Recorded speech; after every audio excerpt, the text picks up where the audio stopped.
الرحیم نحمدہ ونصلی ونسلم علی رسولہ الکریم اما بعد۔ دروس سیرت النبی صلی اللہ علیہ وسلم کا سلسلہ جاری ہے اور آج اس کی 21ویں قسط ہے۔ سابقہ قسط میں حضور علیہ الصلوۃ والسلام کا مدینہ منورہ میں آنا اور حضرت ابو ایوب انصاری رضی اللہ تعالیٰ عنہ کے گھر میں قیام کرنا، اس کا ذکر کیا گیا تھا۔ مورخین نے اور سیرت نگاروں نے یہاں ایک واقعہ لکھا ہے کہ یمن کا شاہ جس کو تبع کہا جاتا تھا، وہ اپنے ساتھ 400 علماء کا وفد لے کے اپنی بادشاہی میں اپنے علاقے میں گشت کر رہا تھا، گھوم رہا تھا، چکر لگا رہا تھا۔ جب وہ لوگ یثرب یعنی مدینہ منورہ پہنچے تو ان 400 علماء نے شاہ تبع سے کہا کہ آپ ہمیں یہاں ہی رہنے کی اجازت دے دیں، ہم یہی رہیں گے۔ تو اس نے پوچھا اس کی وجہ کیا ہے؟ تو انہوں نے بتایا کہ جو نشانیاں ہم اس شہر میں دیکھتے ہیں وہ وہی نشانیاں ہیں جو آخر الزماں پیغمبر محمد کریم صلی اللہ علیہ وسلم کے دارالہجرت کی نشانیاں ہیں، یعنی وہ نبی جہاں ہجرت کر کے آئیں گے یہ وہی شہر ہے، اس لیے آپ ہمیں یہاں چھوڑ دیں تاکہ ہم آخر الزماں پیغمبر صلی اللہ علیہ وسلم کی زیارت کر سکیں، ان پر ایمان لا سکیں، نہ ہو تو ہماری اولادیں کم از کم ان پر ایمان لا سکیں۔ اس پر شاہ تبع نے رضامندی کا اظہار کیا اور ہر ایک کو وہاں گھر بنا کے دیا، ان کو بہت سارا مال و اسباب دیا، اور پھر اس کے بعد حضور علیہ الصلوۃ والسلام کے لیے ایک الگ سے گھر بنوایا، اور اس کے بعد ایک خط لکھا اور اس خط کے اندر کچھ اشعار لکھے جن کا مفہوم یہ تھا کہ میں محمد کریم صلی اللہ علیہ وسلم پہ ایمان لاتا ہوں اور میں یقین رکھتا ہوں کہ وہ اللہ کے رسول ہیں، اور اگر میری موجودگی میں وہ ہوں اور میں ان پر ایمان لاؤں تو میں ان کے ساتھ مل کے ان کے دشمنوں کے ساتھ جنگ کروں۔ اس طرح کے مفہوم کا ایک خط لکھا اور لکھ کے ایک عالم کو دیا اور کہا کہ اگر آپ کی موجودگی میں وہ تشریف لے آئیں تو آپ ان کو یہ میری طرف سے خط دے دیجیے گا، اور اگر آپ کی موجودگی میں نہ آئیں تو آپ اپنی اولاد میں یہ خط منتقل کر دیجیے گا۔ حضور علیہ الصلوۃ والسلام جب تشریف لائے تو یہ جو حضرت ابو ایوب انصاری رضی اللہ تعالیٰ عنہ کا گھر تھا، یہ وہی گھر تھا جو شاہ تبع نے حضور علیہ الصلوۃ والسلام کے لیے بنایا تھا۔ اس لیے بعض مورخین کا کہنا یہ ہے کہ حضور ابو ایوب انصاری کے گھر میں نہیں ٹھہرے تھے، حضور اپنے ہی گھر میں ٹھہرے تھے۔ اس کے بعد لکھا ہے کہ حضرت ابو ایوب انصاری رضی اللہ تعالیٰ عنہ نے وہ خط لا کے حضور علیہ الصلوۃ والسلام کو دیا جو شاہ تبع کا لکھا ہوا تھا، اور وہ نسل در نسل چلتا چلا آ رہا تھا۔ حضور علیہ الصلوۃ والسلام نے وہ خط پڑھا، اس پر خوشی کا اظہار کیا۔ حضرت ابو ایوب انصاری رضی اللہ تعالیٰ عنہ کے گھر میں حضور علیہ الصلوۃ والسلام تشریف فرما تھے۔ حضرت زید بن ثابت فرماتے ہیں کہ مجھے یہ اعزاز حاصل ہے، اللہ کا مجھ پہ یہ کرم ہے کہ سب سے پہلا ہدیہ مدینہ منورہ پہنچنے کے بعد حضور علیہ الصلوۃ والسلام کی خدمت میں ہماری طرف سے پہنچا۔ میری والدہ محترمہ نے روٹی بنائی، اس پر گھی لگایا اور اس کو دودھ کے اندر اس کا حلوہ سا بنا کے وہ حضور علیہ الصلوۃ والسلام کے گھر میں بھیجا۔ جب حضرت ابو ایوب انصاری کے گھر میں حضور آ کے بیٹھے ہی تھے، تشریف فرما ہوئے ہی تھے، جب ہماری طرف سے یہ کھانا پہنچا تو اس کے فوراً بعد ہی حضرت سعد بن عبادہ رضی اللہ تعالیٰ عنہ کے گھر سے بھی سرید بنی ہوئی آئی اور حضور علیہ الصلوۃ والسلام نے اس کو نوش فرمایا اور کھایا۔ اس کے بعد حضرت ابو ایوب انصاری نے درخواست کی، یا رسول اللہ صلی اللہ علیہ وسلم آپ بالا خانے میں اوپر والے حصے میں رہیے، یہ 2 منزلہ مکان تھا، آپ اوپر والے حصے میں رہیے اور میں نیچے رہتا ہوں تاکہ کوئی بے ادبی کا پہلو نہ ہو۔ تو حضور علیہ الصلوۃ والسلام نے فرمایا نہیں، مشکل ہوگا، ظاہر ہے میرے پاس آنے جانے والے لوگ زیادہ ہوں گے تو اس کی وجہ سے آپ لوگوں کو تنگی ہوگی، تو آپ بالا خانے میں ٹھہریے۔ تو حضرت ابو ایوب انصاری رضی اللہ تعالیٰ عنہ اوپر والے حصے میں ٹھہر گئے۔ لکھا ہے کہ کچھ ہی دنوں کے بعد ایک دن پانی والا برتن ٹوٹ گیا، مٹکا وغیرہ، تو اس سے پانی جو ہے وہ چھت پہ پھیل گیا، تو گھر میں ایک ہی لحاف تھا اوڑھنے کے لیے، سردی سے بچنے کے لیے، تو انہوں نے وہ لحاف جو ہے اس کو بچھا کے پانی جذب کر لیا کہ کہیں حضور علیہ الصلوۃ والسلام کے اوپر پانی کے کچھ قطرات اوپر سے ٹپک نہ پڑیں اور حضور علیہ الصلوۃ والسلام کو کوئی مشکل نہ ہو۔ پھر اس کے بعد ایک دن ابو ایوب انصاری رضی اللہ تعالیٰ عنہ نے اس بات کو محسوس کیا کہ میں یہاں لیٹا ہوا ہوں اور کہیں خدا نخواستہ ایسا تو نہیں کہ حضور بالکل میرے نیچے لیٹے ہوئے ہیں۔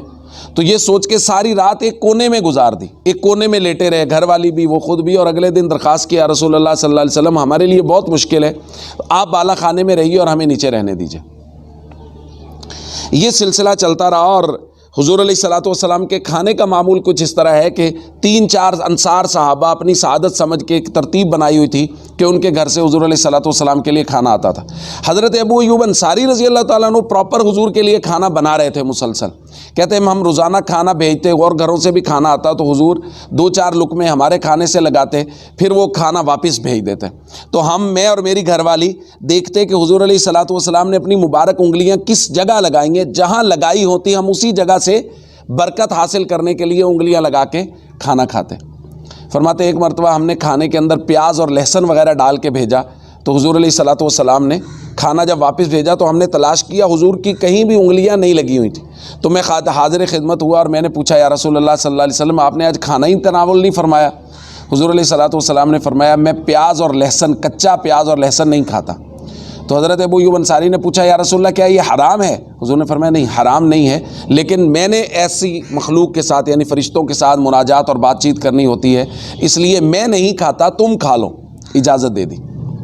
یہ حضور علیہ الصلوۃ والسلام کا مدینہ منورہ میں ابتدائی رہن سہن اس طرح شروع ہوا۔ باقی انصار حضرت اسعد بن زرارہ رضی اللہ تعالیٰ عنہ اور دیگر انصار صحابہ کے گھر میں مہاجرین کا قیام ہوا۔ پھر اس کے بعد حضور علیہ الصلوۃ والسلام نے حضرت زید بن حارثہ رضی اللہ تعالیٰ عنہ کو اور حضرت ابو رافع کو بھیجا کہ جاؤ مکہ مکرمہ میں جو حضور علیہ الصلوۃ والسلام کے گھر کے افراد ہیں ان کو لے آئیں۔ تو حضور علیہ الصلوۃ والسلام کی ایک صاحبزادی حضرت عثمان غنی رضی اللہ تعالیٰ عنہ کے نکاح میں تھی اور وہ حبشہ میں موجود تھے۔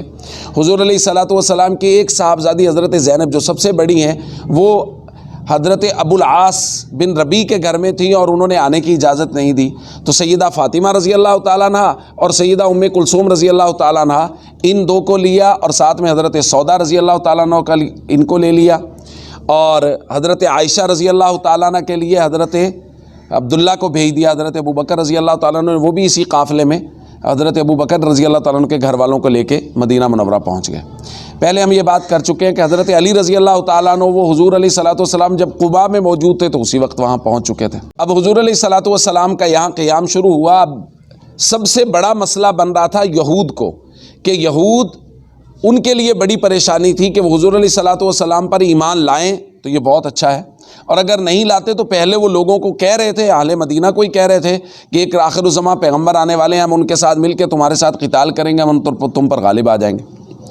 اب یہود کے وفود آنا شروع ہوئے، کبھی ایک یہودی عالم، کبھی دوسرا۔ لکھا ہے یاسر بن اخطب آئے، یہ یہودی عالم تھے اور یہ حیی بن اخطب کے بھائی تھے، حیی قبیلے کے سردار تھے۔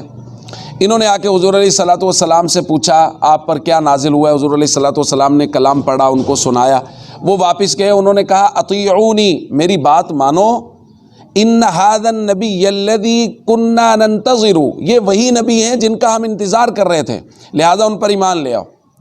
اب انہوں نے سچے دل کے ساتھ یہ بات کر دی، لیکن حیی بن اخطب چونکہ قبیلے کا سردار تھا اور اس کو اپنی چودراہٹ چھن جانے کا ڈر تھا، اس لیے اس نے منع کر دیا۔ اس نے کہا نہیں، ہم ان پر ایمان نہیں لائیں گے۔ اس طرح بہت ساری جگہوں پہ مشورے شروع ہو گئے۔ ایک یہودی عالم حضور کی خدمت میں حاضر ہوئے اور حضور علیہ الصلوۃ والسلام سورہ یوسف کی تلاوت کر رہے تھے۔ اب سورہ یوسف، حضرت یوسف علیہ السلام کے حالات ہیں، تو حضرت یوسف جو ہیں وہ بنی اسرائیل کے جد امجد بھی ہیں، یعنی ان کے 12 قبیلوں میں سے ایک قبیلہ حضرت یوسف علیہ السلام کے اولاد میں سے ہے، اور یہ پورے بنی اسرائیل حضرت یعقوب کی اولاد میں سے۔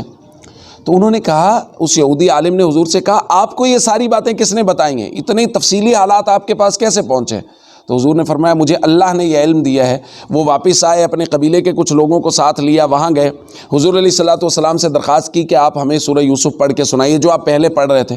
حضور علیہ الصلوۃ والسلام نے اس کی تلاوت شروع کی تو وہ یہودی عالم اور ان کے ساتھ ان کے قبیلے کے جو لوگ آئے تھے وہ سب حضور علیہ الصلوۃ والسلام کے ہاتھ میں ہاتھ دے کے بیعت کر کے مسلمان ہو گئے۔ اسی طرح حضرت زید بن ثانہ اور دیگر یہود وقفے سے یہ مسلمان ہوتے رہے۔ حضرت عبداللہ ابن سلام رضی اللہ تعالیٰ عنہ معروف صحابی ہیں اور ان کا قصہ بڑا معروف ہے۔ یہ اسلام لائے، کہتے ہیں میں نے پہلے پڑھ رکھا تھا حضور علیہ الصلوۃ والسلام کی نشانیوں اور علامتوں کے متعلق، اور مجھے پتہ تھا کہ مکہ میں وہ تشریف لے آئے اور مجھے پتہ تھا وہ مدینہ میں بھی آئیں گے، یہ ان کا دارالہجرت ہے۔ کہتے جب وہ آئے تو میں بے حد خوشی ہوا، یہاں تک کہ میری پھپھو نے مجھے کہا کہ حضرت موسیٰ کے آنے کی اگر تمہیں خبر ملتی تو شاید تم اتنا خوش نہ ہوتے جتنا تم محمد کریم کی خبر سننے سے خوش ہو۔ تو کہتے میں نے اپنی پھپھو سے کہا یہ وہی انہی کے بھائی ہیں اور انہی کی تعلیمات کو لے کے آئے۔ اس کے بعد حضرت عبداللہ بن سلام حضور علیہ الصلوۃ والسلام کی خدمت میں حاضر ہوئے اور فرماتے ہیں فلما رأیتہ، جب میں نے حضور کو دیکھا، عرفت ان وجہہ لیس بوجہ کذاب، کہ یہ چہرہ جھوٹے کا چہرہ نہیں ہو سکتا۔ حضور علیہ الصلوۃ والسلام کے چہرے کو دیکھ کے ہی انہوں نے پہچان لیا کہ یہ چہرہ سچے کا چہرہ ہے، جھوٹے کا چہرہ نہیں ہے، اور علامات سے بھی انہوں نے پہچان لیا، سابقہ کتب میں نشانیاں پڑھ چکے تھے۔ اس کے بعد وہ یہاں سے گئے اپنے گھر والوں کے پاس اور اپنے گھر کے افراد کو دعوت دی اور سب گھر کے افراد مسلمان ہو گئے۔ پھر اس کے بعد حضرت عبداللہ بن سلام رضی اللہ تعالیٰ عنہ حضور علیہ الصلوۃ والسلام سے درخواست کیا رسول اللہ صلی اللہ علیہ وسلم، یہودی قوم بڑی بہتان باز قوم ہے، تو میں چاہتا ہوں کہ میرا اسلام ان کے سامنے واضح ہونے سے پہلے آپ میرے بارے میں ان سے معلومات کر لیں کہ میں کون ہوں اور کیسا ہوں۔ تو یہ بات طے پائی کہ حضرت عبداللہ ابن سلام ایک کمرے میں چھپ جائیں گے اور یہود کو بلا کے ان سے بات چیت کی جائے گی۔ حضور علیہ الصلوۃ والسلام نے پیغام بھیجا، یہود آئے۔ حضور علیہ الصلوۃ والسلام نے ان سے کہا، دیکھو یہود، اللہ سے ڈرو، تم جانتے ہو کہ میں اللہ کا نبی ہوں اور تم میرے علامات سے پہچانتے ہو، پھر بھی تم نہیں مان رہے۔ انہوں نے کہا نہیں، ہم نہیں جانتے کہ آپ اللہ کے نبی ہیں۔ حضور علیہ الصلوۃ والسلام نے ارشاد فرمایا، اچھا عبداللہ بن سلام کیسے آدمی ہیں؟ انہوں نے کہا عبداللہ بن سلام بہت اچھے آدمی ہیں، ہمارے اچھے ہیں اور اچھے کے بیٹے ہیں، ہمارے بڑے ہیں اور بڑے کے بیٹے ہیں، بڑے عالم دین ہیں۔ حضور علیہ الصلوۃ والسلام نے فرمایا، اگر عبداللہ بن سلام مجھ پہ ایمان لے آئیں تو؟ انہوں نے کہا ہو ہی نہیں سکتا، سوال ہی پیدا نہیں ہوتا۔ حضور نے فرمایا اگر ایمان لے آئیں؟ انہوں نے کہا نہیں، سوال پیدا ہی نہیں ہوتا، وہ آپ پر ایمان نہیں لا سکتے۔ حضور علیہ الصلوۃ والسلام نے آواز دی، حضرت عبداللہ ابن سلام اندر سے نکل رہے ہیں اور کلمات زبان پہ، اشہد ان لا الہ الا اللہ واشہد ان محمدًا عبدہ ورسولہ۔ یہود ایک دم دیکھ کے ہکے بکے رہ گئے، اور اس کے فوراً ہی بعد یہود کہنے لگے یہ ہمارا سب سے برا ہے، سب سے برے کا بیٹا ہے، اور طرح طرح کی بہتان بازیاں حضرت عبداللہ بن سلام پہ باندھنی شروع کر دیں۔ تو حضرت عبداللہ بن سلام نے کہا، یا رسول اللہ، میں اسی بات کے بارے میں عرض کر رہا تھا کہ اگر میرا اسلام ان کے سامنے پیش ہو جاتا، واضح ہو جاتا، پھر آپ ان سے رائے لیتے تو یہی رائے لیتے، حالانکہ کچھ منٹ پہلے یہ میرے بارے میں کتنی اچھی رائے دے چکے ہیں۔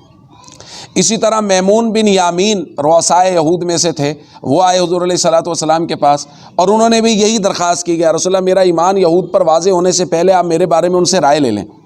وہی طے ہوا کہ وہ اندر ان کو کمرے میں رکھا گیا اور یہود کو بلا کے ان سے بات چیت شروع کی گئی۔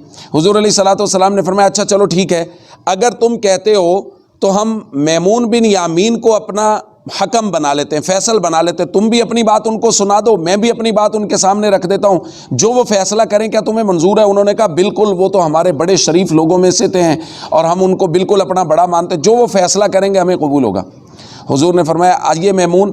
تو میمون اسی طرح کمرے سے باہر آیا اور ان کی زبان سے بھی وہی اشہد ان لا الہ الا اللہ واشہد ان محمدًا عبدہ ورسولہ، اور یہود اپنی عادت کے مطابق پھر انہوں نے کہنا شروع کر دیے تو برا آدمی ہے، کبھی اس سے کوئی اچھا فیصلے کی توقع ہی نہیں کی جا سکتی، وغیرہ وغیرہ۔ تو یہ یہود نے مختلف قسم کی بہانے بازیاں اور حضور علیہ الصلوۃ والسلام کو تنگ کرنے کی یہ ساری کی ساری صورتیں سامنے رکھی۔ اس کے بعد ایک اہم واقعہ ہے جو سیرت نگاروں نے لکھا ہے اور ہم اس کو ضرور بیان کریں گے، حضرت سلمان فارسی رضی اللہ تعالیٰ عنہ کے اسلام کا واقعہ، ہم کوشش کریں گے اس کو مختصر بیان کریں۔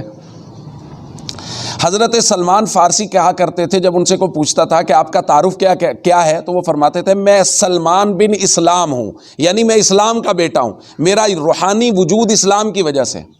سیرت نگاروں نے اور مورخین اس بات پر تو متفق ہیں کہ کم از کم حضرت سلمان فارسی کی عمر 250 سال تھی، کم از کم۔ بعض لوگوں نے اس سے زیادہ بھی لکھی ہے، اس سے کم کسی نے نہیں لکھی۔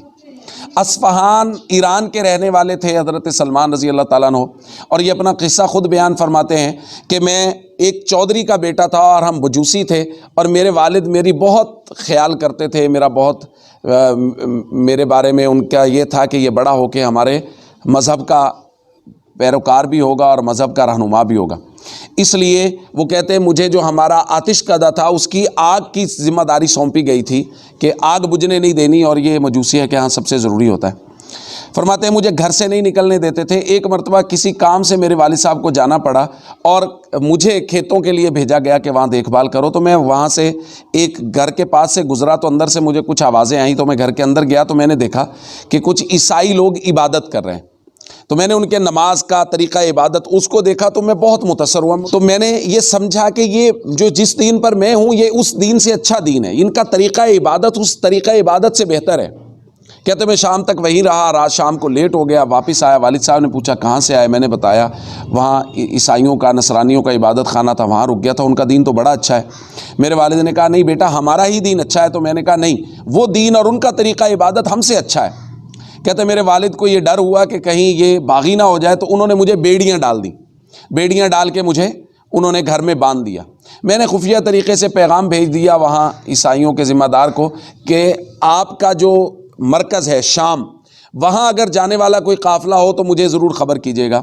تو کچھ دنوں کے بعد ہی خبر آ گئی، انہوں نے بتایا کہ شام ایک قافلہ جا رہا ہے، تو میں نے اپنی کسی طریقے سے بیڑیاں کھولی اور میں اس قافلے کے ساتھ شامل ہو گیا۔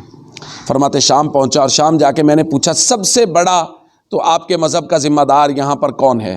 تو ایک پادری کے بارے میں بتایا گیا، کہتے میں ان کی خدمت میں پہنچا اور میں نے جا کے درخواست کی کہ میں آپ کے پاس رہنا چاہتا ہوں، دین سیکھنا چاہتا ہوں، سچے دین کا پیروکار بننا چاہتا ہوں، آپ سے دین سیکھوں گا، آپ مجھے اپنے پاس رہنے کی اجازت دیجیے۔ تو انہوں نے اجازت دے دی۔ فرماتے میں رہنے لگا، لیکن کچھ ہی دنوں میں مجھے اندازہ ہو گیا کہ یہ اچھا آدمی نہیں ہے، دولت کا طمع لالچ بہت ہے، لوگ اس کو صدقہ خیرات دیتے ہیں کہ آگے لوگوں میں تقسیم کر دو، اور یہ اپنے مٹکے بھرتا چلا جا رہا ہے۔ 7 مٹکے اشرفیوں کے بھر رکھے۔ موت ہوا تو لوگ اس کو دفن کرنے کے لیے آئے، تو میں نے بتایا کہ یہ تو اچھا آدمی نہیں تھا، یہ دیکھو یہ اس نے خیانت کی ہے لوگوں کے مال میں، اور یہ اشرفیاں اور مٹکے بھرے پڑے ہیں۔ تو کہتے اس کے بعد لوگوں کو اندازہ ہوا تحقیق حال کے بعد، تو انہوں نے اس کو سنسار کر دیا اور اس کا جنازہ نہیں پڑا، اس کو سولی پہ لٹکایا تاکہ لوگوں کو عبرت ہو۔ کہتے اس کے بعد جو اس کی جگہ آیا وہ بہت نیک متقی پرہیزگار تھا، میں ان کے پاس رہا، میں نے ان کی خدمت کی، ان سے دین سیکھا۔ جب ان کا وفات کا وقت قریب ہوا تو میں نے ان سے کہا میں تو آپ کے پاس تھا کہ دین سیکھ سکوں، اب مجھے آپ کو رہنمائی فرمائیں کس کے پاس جاؤں۔ تو انہوں نے مجھے یہاں سے یعنی جس شہر میں شام کے تھا اس سے دور جانے کا حکم دیا کہ تم وہاں چلے جاؤ۔ میں ایک دوسرے شہر میں چلا گیا، وہاں میں کچھ عرصہ ان کے پاس رہا جن کے پاس انہوں نے بھیجا۔ جب وہ فوت ہونے لگے تو انہوں نے مجھے ایک اور شہر میں بھیج دیا، میں وہاں رہا۔ جب وہ فوت ہونے لگے تو میں نے ان سے پوچھا تو انہوں نے کہا عموریہ میں چلے جاؤ، تو میں عموریہ چلا گیا اور ان کے پاس میں کافی سال رہا۔ جب وہ فوت ہونے لگے تو میں نے ان سے پوچھا کہ اب میں کہاں جاؤں؟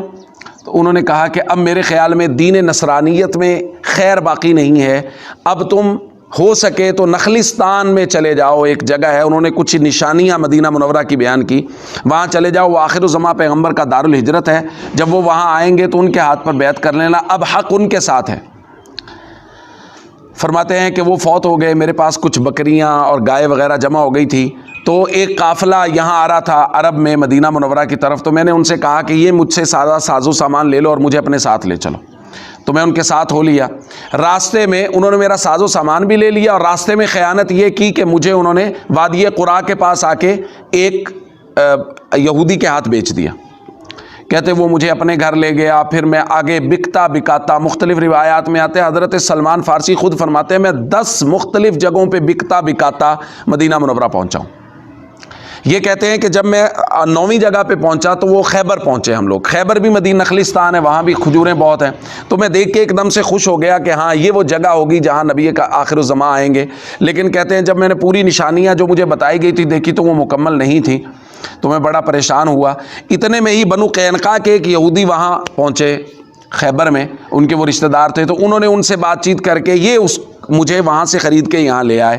اور بنو قینقاع میں جب میں مدینہ منورہ میں پہنچا تو مجھے ساری وہ میری غلامیاں اور بکنا بکانا اور میرا سارا وہ دکھ دور ہو گئے کہ جب میں نے دیکھا کہ یہ مکمل علامات اور نشانیاں جو مجھے بیان کی گئی تھی وہ یہاں پائی جا رہی۔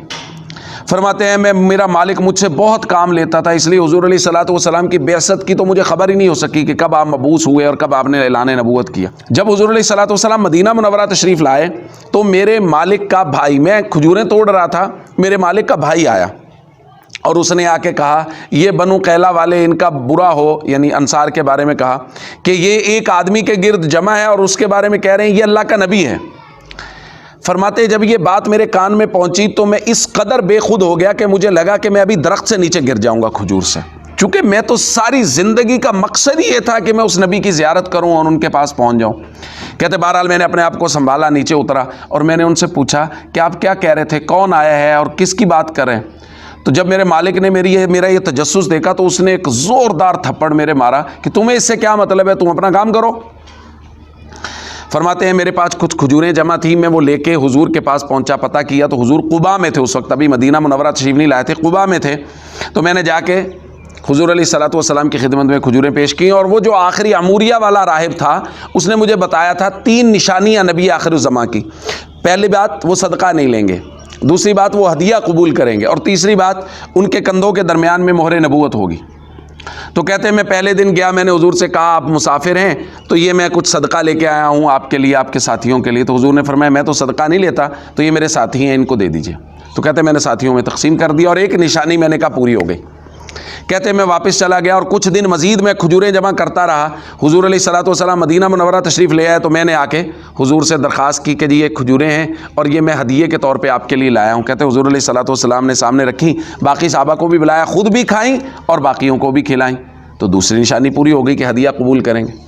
کچھ دنوں کے بعد میں حاضر خدمت ہوا، حضور علیہ الصلوۃ والسلام بقیع میں کسی جنازے کی تدفین کے لیے آئے ہوئے تھے، تو کہتے ہیں میں حضور علیہ الصلوۃ والسلام کے پیچھے گھوم کے ہوا تو حضور علیہ الصلوۃ والسلام نے میرے انداز سے یہ اندازہ لگایا کہ یہ مہر نبوت دیکھنا چاہتا ہے، تو حضور علیہ الصلوۃ والسلام نے پیچھے سے کپڑا اٹھا دیا اور میں نے مہر نبوت دیکھی اور میں حضور کے ساتھ لپٹ گیا اور مہر نبوت کو بوسے دیے اور میں خوشی سے رونے لگا اور میں نے پورا قصہ حضور علیہ الصلوۃ والسلام کو بیان کیا، یا رسول اللہ میں وہاں سے نکلا بکتا بکاتا خوبصورت صحیح سچے دین کی تلاش میں، آج میں آپ کے پاس یہاں پہنچا ہوں۔ حضور علیہ الصلوۃ والسلام حضرت سلمان فارسی سے مل کے بہت خوش ہوئے اور ان کے اسلام لانے سے بہت خوش ہوئے۔ پھر اس کے بعد حضرت سلمان فارسی بدر اور احد 2 غزوات میں اپنی غلامی کی وجہ سے شرکت نہیں کر سکے، ظاہر مالک اجازت نہیں دیتا تھا، تو حضور علیہ الصلوۃ والسلام نے کہا کہ تم مکاتبت کر لو۔ مکاتبت کرنے کا مطلب یہ ہوتا تھا غلام اپنے آقا سے کہتا تھا کہ آپ مجھ سے کچھ مال و دولت لے لیں لیکن مجھے آزاد کر دیں، تو وہ اپنے مالک کے پاس گئے، انہوں نے کہا مجھ سے مکاتبت کر لیں، اس نے کہا ٹھیک ہے 300 کھجوروں کے درخت لگاؤ، جب وہ پھل دینے لگ جائیں اور دوسرا 40 اوقیہ چاندی، یہ 2 چیزیں دے دو تو ٹھیک ہے آزاد کر دیتا ہوں۔ یہ حضور علیہ الصلوۃ والسلام کے پاس آئے تو حضور نے فرمایا صحابہ کرام سے سلمان کی کھجوروں کے ساتھ مدد کرو۔ اب صحابہ کرام نے کھجوریں اکٹھی، اس کو کہتے ہیں بچہ کھجور، کھجور کے ساتھ ایک چھوٹی سی کھجور کا درخت نکلتا ہے، اس کو بچہ کھجور کہتے ہیں، اصل کھجور کو لگانے کا طریقہ وہ ہوتا ہے۔ صحابہ کرام نے وہ کھجوریں اکٹھے کرنی شروع کی، کسی نے 30 لائی، کسی نے 50 لائی، کسی نے 20 لائی، اور وہ 300 کھجوریں اکٹھی ہو گئیں۔ حضور علیہ الصلوۃ والسلام نے حضرت سلمان فارسی سے کہا کہ ان کے لیے گڑھے کھودو، انہوں نے گڑھے کھودے، حضور علیہ الصلوۃ والسلام خود تشریف لے گئے اور حضور علیہ الصلوۃ والسلام نے وہ کھجوریں لگائیں۔ لکھا ہے کہ 1 سال کے اندر ہی وہ کھجوروں نے پھل دینا شروع کر دیا۔ یہاں ایک بہت غلط فہمی ہے، بعض لوگوں نے کہا رات کو کھجوریں لگائیں گے اور صبح کو پھل دینا شروع کر دیا، یہ بات روایات سے ثابت نہیں ہے۔ جو روایات سے ثابت ہے وہ یہ ہے کہ 1 سال کے اندر ساری کھجوروں نے پھل دینا شروع کر دیا۔ اب ایک چیز ادا ہو گئی اور 40 اوقیہ سونا جو ہے وہ رہ گیا، تو حضور علیہ الصلوۃ والسلام کے پاس کچھ دنوں کے بعد ایک آدمی آیا اور صدقے کے طور پہ ایک انڈے جتنا سونا انہوں نے حضور علیہ الصلوۃ والسلام کو دیا، تو حضور نے فرمایا وہ مسکین کہاں ہے، سلمان کہاں ہے؟ سلمان بن اسلام، ہم نے شروع میں بات کی، انہوں نے کہا میں تو اسلام کا بیٹا ہوں۔ تو حضرت سلمان فارسی کو بلایا گیا، حضور علیہ الصلوۃ والسلام نے فرمایا جی یہ لے جاؤ اپنے مالک کو دو، آپ کے مالک کے آپ کا قرضہ ادا ہو جائے گا، بدلے کتابت ہو جائے گا، آپ آزاد ہو جاؤ۔ انہوں نے کہا رسول اللہ یہ تو 40 اوقیہ نہیں ہوگا۔ حضور نے فرمایا جاؤ اللہ رب العزت انتظام فرمائیں گے، ہو جائے گا۔ کہتے جا کے میں نے اپنے مالک کو دیا، اس نے وزن کیا، وہ انڈے جتنا سونا پورا 40 اوقیہ نکلا، اور اس کے بعد مجھے آزاد کر دیا گیا۔ اور اس کے بعد غزوہ خندق پہ حضرت سلمان فارسی رضی اللہ تعالیٰ عنہ کی ہی مشورے پر خندق وغیرہ کھودی گئی۔ تو یہ ہے حضور علیہ الصلوۃ والسلام کے مدینہ منورہ کے ابتدائی دن، جس میں کچھ یہود علماء، کچھ یہود عوام، حضرت سلمان فارسی اور لوگوں نے اسلام کے حلقہ میں داخل ہونا شروع کیا اور اسلام قبول کرنا شروع کیا۔ آگے حضور علیہ الصلوۃ والسلام کے مدینہ منورہ کے حالات اگلی قسم میں انشاءاللہ۔ میرے وقت میں برکت کے لیے دعا کیجیے، پیچھے یہ والی قسم بھی کافی دنوں کے بعد ریکارڈ کر رہا ہوں، اللہ تعالیٰ عافیت فرمائے۔ انشاءاللہ کوشش کریں گے کہ اگلی قسطیں بر وقت آئیں۔ وآخر دعوانا ان الحمدللہ رب العالمین۔